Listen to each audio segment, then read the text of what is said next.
Hello, my name is Tony Hardman. I'm the Bronze Duke of Edinburgh Coordinator at Crompton House School. Obviously, COVID has had a massive impact on our activities over the last couple of years, not least, of course, with the current Year 10s, your son, daughter's cohort. The purpose of this video is to share with you what we're going to do in order to make sure that they can attempt and pass their expedition section. We've been granted leeway on the Expedition 20 conditions by the Duke of Edinburgh's award, and we're aiming to use them to our advantage in order to make sure that your son or daughter manages to complete the expedition and, of course, their bronze award. These are things that we've done to help to clear the backlog of the current Year 11s. So they are now tried and tested. It is now, sorry, a tried and tested expedition. So over the course of this presentation, I just wanted to share with you the things that we'll be doing and the plans, as I said, that we've got in place to make sure that the expedition section can be completed. So rationale and objective then is to ensure that both parents and participants are fully aware of the requirements of the expedition.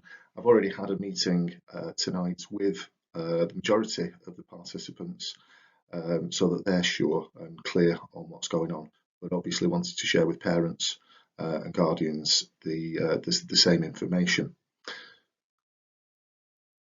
It's designed to give the participants the best possible chance of success. We're not going into this lightly. We're not going into this trying to make it too easy. There's still going to be a challenge element, but as I've said, we've been given some leeway, and where we can, we're using that in order to make sure that the young people have that best possible chance of success in their expedition. Also, to give the participants the best quality of training to ensure success at silver and gold. I'm only too aware of the fact that the autumn group haven't had any training sessions since, well, for over 12 months now, and of course the spring group, we've never even managed to get a training session due to the lockdown that came in place 12 months ago. So what we want to do is to make sure that the young people have got as much or gain as much experience and gain as many skills as they can over the course of their expedition, so that then when they do go on to silver and gold, they're not in any way disadvantaged because they have still used and developed those skills. And to ensure that no matter what activity the participants engage in, they've got that best possible chance at success as they've planned, prepared, and approached the activity properly. It's not just going to be a case of them turning up on the day and going out for a walk. We do have to do the planning and the preparation and make sure that they are as prepared as they possibly can be, albeit with these amendments that we've put in, and the safety nets again that we've put in to make sure that success success can be achieved. I suppose first of all it would be a good idea to inform you of the dates that we're planning to run the expeditions on, and for the autumn group, the dates that we've got are Saturday the 12th and Sunday the 13th of February, obviously 2022 this year, so that's in about 4 weeks' time. For the spring group, Saturday the 5th and Sunday the 6th of March.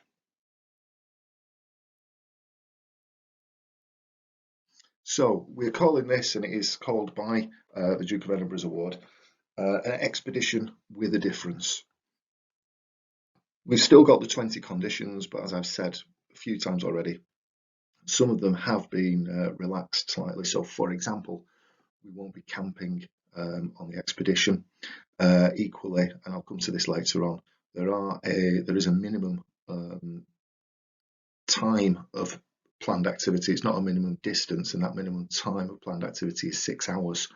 So we're going to go with that as well, to ensure again that the students aren't out for too long, and that they still fulfill that criteria.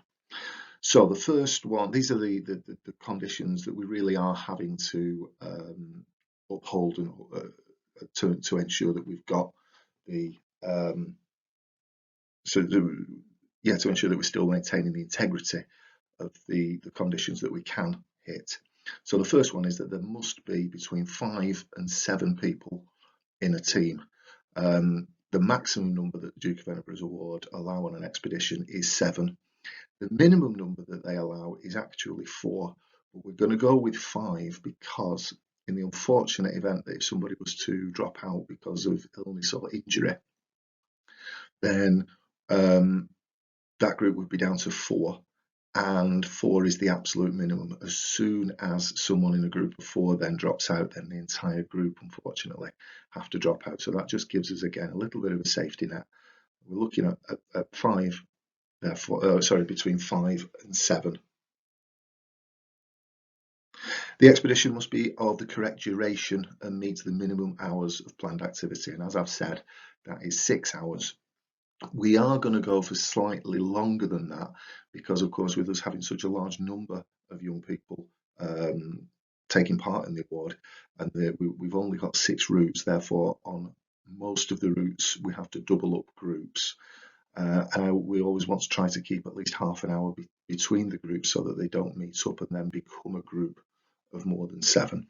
So what we are aiming to do is start walks at 8 o'clock in the morning, and then we will, over the course of that first hour, we can stagger start the groups going out and actually start the planned activity clock rolling at 9 o'clock.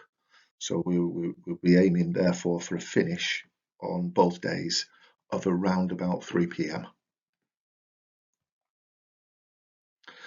All expeditions must be by the participants' own individual effort without motorised or outside assistance. So the mode of transport is foot.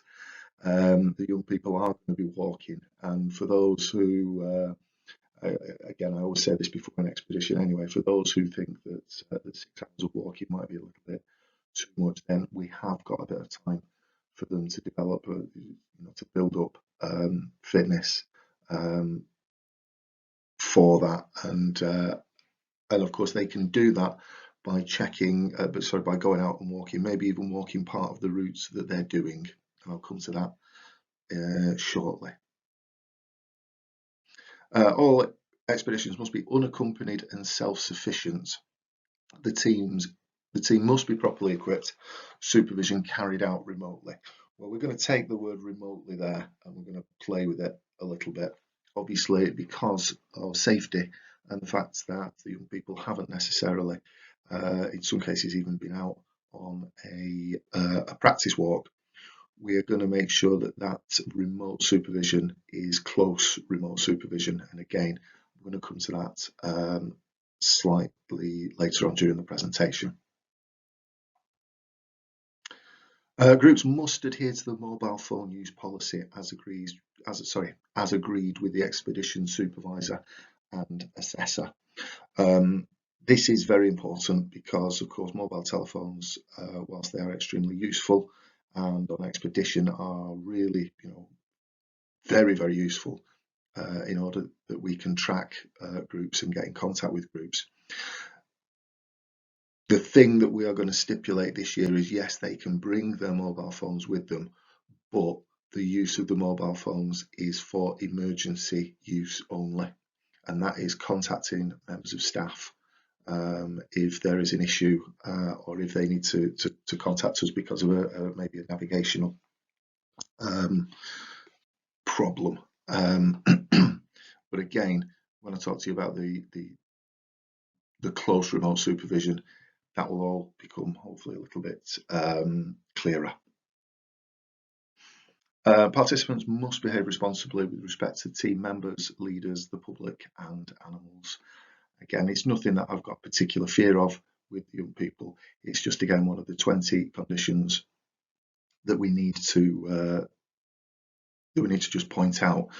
When it comes to the public and animals, we're talking here about upholding things like the countryside code and so on. And we will be having, once we've got close remote supervision of the young people, staff will be out and about as well, remotely supervising in the more traditional sense, in order to make sure, again,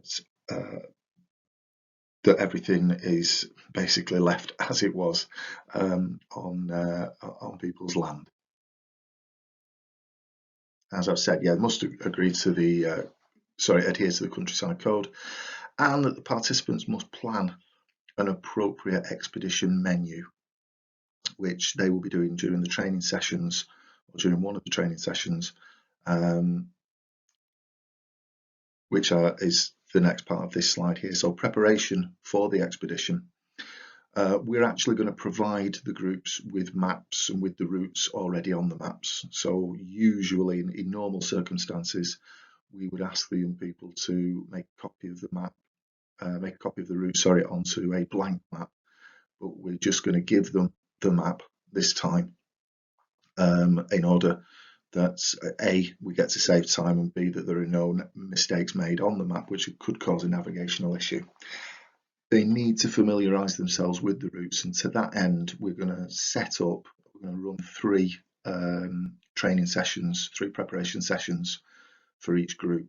Now these are parents' evening pending, as it were. If there's a parents' evening on these days, we'll have to shuffle it around a little bit, or if there are other meetings and so on, these days we'll have to shuffle them around a little bit during that week. But for autumn group, the dates are Tuesday the 18th of January, Tuesday the 25th of January, and Tuesday the 1st of February. For spring group, then it's going to be Tuesday the 8th of February, Tuesday the 15th of February, and Tuesday the 1st of March.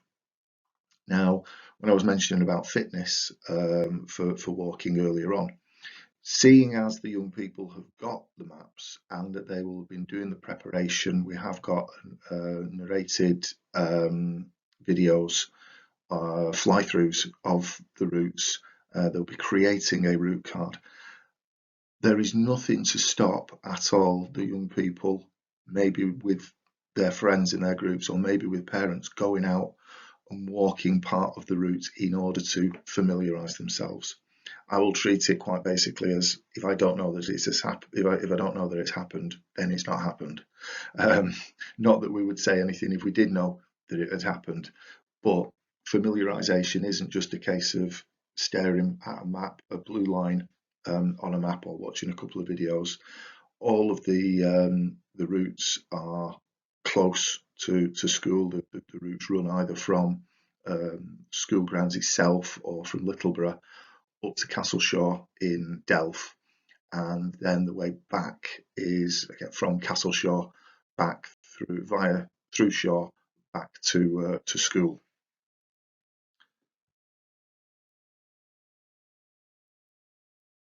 Okay, start points. As I said, we've got 6 routes, and in order to try to keep them as different as possible, we've always had 2 start points. So if the group is walking either route 1, 2 or 3, they're going to start from Holy Trinity Church car park in Littleborough. The postcode for that is OL15 9DB. For routes 4, 5 or 6, it says there we'll start from the dining rooms here at school.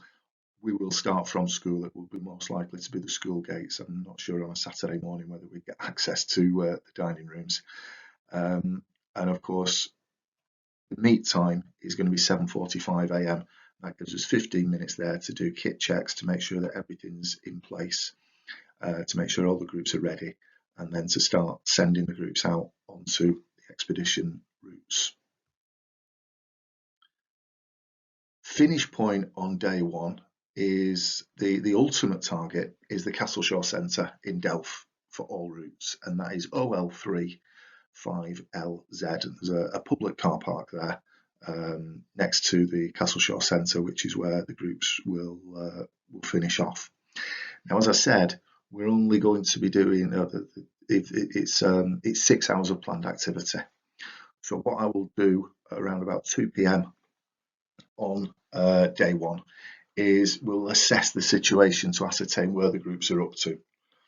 If the groups are not going to be able to make it to the Castleshaw Centre, then we're going to hold them at checkpoint 3, and they can get collected from there. And checkpoint 3 is the Round's Head Inn in Denshaw, the postcode there being OL3 5UL. N. Now, as I had to say to the Year 11 groups who came out and did this, the 6 hours of planned activity and not having to hit the ultimate target doesn't mean that they start off and then sit down and wait for 5.5 hours and then get picked up from checkpoint 1. What we will be looking at is the effort that the young people have put in to try to get as far along the expedition route as possible. So we think that it's a fair target to make it to the Castleshaw Centre. Lots and lots of groups have done that. But we also think that it's fair that if there have been navigational issues, if there have been injuries and so on, and enough effort has been put in, then finishing at checkpoint 3 would be part of the 6 hours of planned activity, and we think that would be a fair stopping point for them. Day 2 start point is the Castleshaw Centre, Delft, for all routes, and again that's OL3 5LZ, and again the meeting time 7:45 AM on that day. The finish point for day 2 is going to be at school. It's a shorter walk on day 2, and it's expected and anticipated that all groups will be able, bearing in mind that they'll only be walking with the day sack. They won't have a full, they won't be carrying tents, they won't have a full expedition kit with them. We think that, and we know from experience, that finishing at school by 3 o'clock is a definite doable target. So, as we said, this is not the normal expedition, so they're not going to be carrying the normal expedition kit. They won't need the big 70-litre rucksack. They're not going to be carrying tents. They're not going to be carrying changes of clothes for the following day. They're not going to be carrying food or gas or stoves or anything of that nature. So it's simply about personal equipment. So this is the kind of thing that we put into the booklet that we sent out when young people actually signed up for the award, and I'll make sure that booklet again is sent out again to you, or at least in an electronic form, so that you can go back over that. But starting from the floor upwards, we're needing walking boots and walking socks. Trainers, sliders, definite no-nos on this front. Walking boots are going to give the young people support that they need through their feet and ankles. Hopefully they'll keep them dry, and also they need a good element of grip about them, because not all of the footpaths that the young people are going to be walking on, in fact probably very few of the footpaths that they're going to be walking on, are going to be stone or tarmac or material of that sort. As I found out over holidays going out walking, there's a lot of mud out there, so having good waterproof and good grip is a really good start, especially since they're going to be out there for a minimum of 6 hours each day.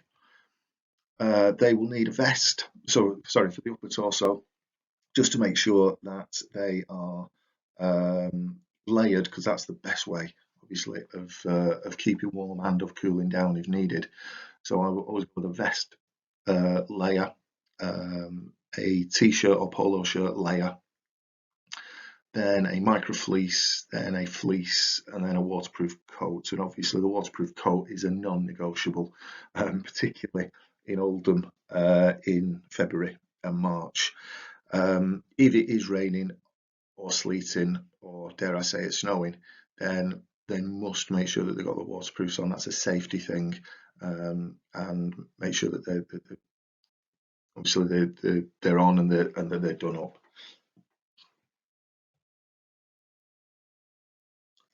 Right, walking trousers or shorts. I've kept shorts in there, but maybe not again in February and March.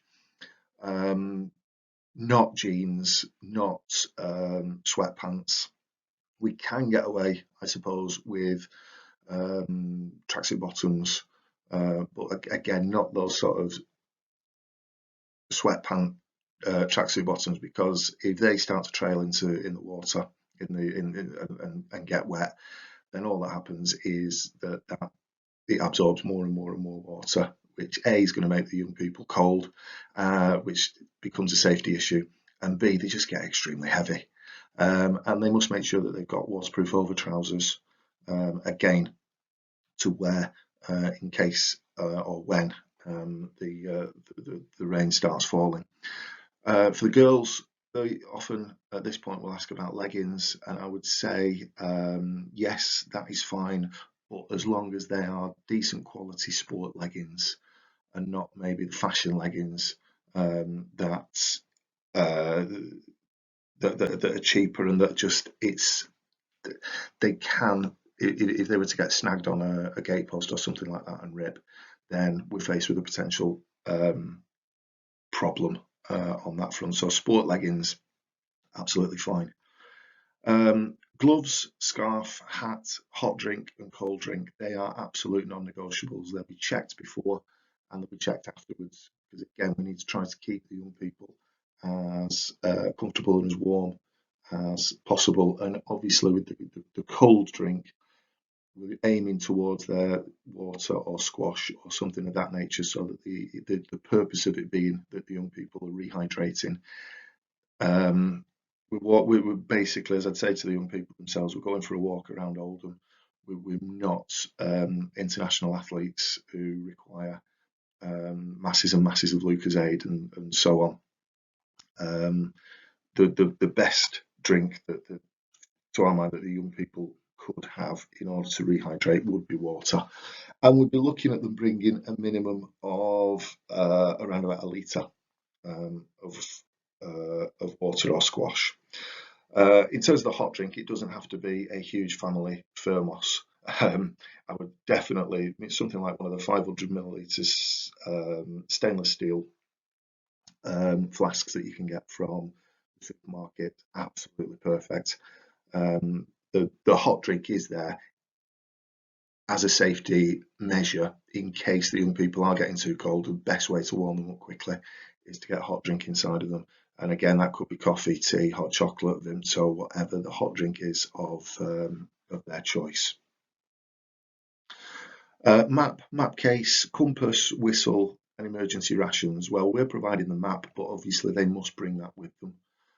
Map cases, I'm aware of the fact that the Spring Group haven't been issued with map cases yet, so we will make sure that that is something that is rectified on one of their training sessions. Similarly with the compass, we'll make sure that that is sorted out. Similarly with the whistle. Now the emergency rations, this is something that's really simple and straightforward to sort out. Basically, you can get a resealable or just a sandwich bag or something like that from the supermarket, and we pop in there 2 chocolate bars and 2 cereal bars. Now, the assessor might ask why they have put those emergency ration, or why they put that emergency ration set together. And the correct answer to that is that in case that they needed instant energy, then they've got, and they've run out of food, then they've got the chocolate bars that are going to give them that burst of energy that's going to keep them able to carry on. If they require longer term energy, slow release energy, then they've got cereal bars which will perform that task. Yes, they will need a rucksack, but not an expedition rucksack. So just quite basically a rucksack that will go over both shoulders, that they can pull the straps on to lift it as high as they can on the back. It doesn't necessarily matter if it's waterproof or not, to be fair, because what they can do is put all of their stuff into a plastic bag within the rucksack, and that will make sure that it's waterproofed. We will be supplying the young people with rucksack covers. That's partly, again, a safety thing. They're very bright coloured, and we can see the groups then from hillsides away in some cases. But I wouldn't be going out, if there is, it could just be the normal rucksack school bag with a plastic bag inside of it. So I wouldn't be going out on my way to go and buy a rucksack just for this expedition.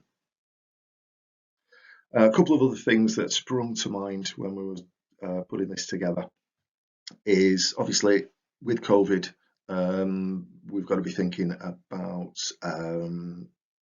hygiene.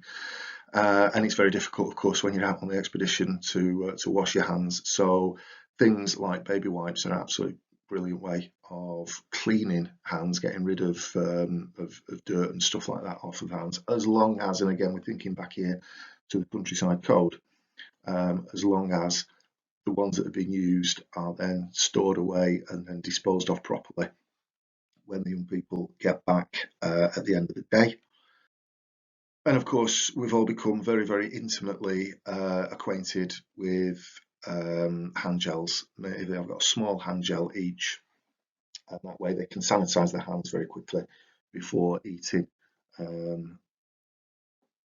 their packed lunch, which again is something that I didn't put on the previous slide, but it's something that they are going to need to bring with them, a packed lunch, and something packed lunch wise that is apt to D of E. So some sandwiches, some crisps, maybe some fruit, something of that nature is that's absolutely fine. It's just again, the packed lunch is a way of the young people getting energy inside them at lunchtime, so that then they can carry on for the rest of the afternoon. In terms of route following, it is expected that the young people will follow the route that they've been given to follow. They do need to hit all of the checkpoints, and if the checkpoints aren't manned, they need to leave a checkpoint marker note. But we're going to come up with a remote way again of doing that with the supervision levels that we're aiming to have for the expeditions. And as I've said, the intention is that the groups will be supervised. What we're aiming to do is to get some of the gold DVers or another group of people out, and for them to shadow the groups. So not to walk with them, but to walk in line of sight with them, so that then they are able to help the young people should they need help in terms of navigation, so that they're able to contact us if there is an issue, for example, an injury or so on. And basically just to be a level of support that is there with the students, not for them to rely on, but for them to call on should they need to. Also, and this comes back to the mobile phone policy, if there is an issue, then the students will have our number, the gold DVs will have our number, so that they'll be able to contact us, and they'll be able to supervise the mobile phone policy, i.e. phones should only be used in case of an emergency. So things there like phoning up other groups and so on, that is, as far as we're concerned, that is an absolute no-no. But if the young people want to take some photographs of things that they've seen on the route, then that's absolutely fine. No problem whatsoever with that. Walks should be enjoyed and recorded appropriately. In terms of first aid, each group will have a first aid kit. As I've said, they are going to be closely remotely supervised, and the gold DVers have all got some element of first aid, but the gold DVers can also call in staff support for anything they feel they can't treat effectively. The way that we're going to communicate with parents on the day is that we'll put tweets out on the Bronze DV Twitter page as often as they can, informing parents of the group's progress. Now, in order to maintain GDPR, we're not going to be revealing names of people. We're not going to be putting photographs up necessarily of. So we're certainly not going to be putting up names of people. It might be worth parents finding out their son or daughter's group letter. So if a group has gone through a certain checkpoint, I can simply put Group A past checkpoint 1. Well done, great effort. If we are referring to people, we'll refer to people in the group by their initials and not by names. And again, that's a GDPR thing. But please note that it's not a live feed. And if staff are attending to situations, we won't be able to update Twitter there and then. Well, I hope that over the course of the last 29 minutes or so, I've managed to clear up as many, managed to give you as much information as you need for the forthcoming expeditions. I will obviously be talking to the young people, and I will feed as much information through to parents now via the young people and give them the responsibility of bringing that information home, um, and liaising with you on that front.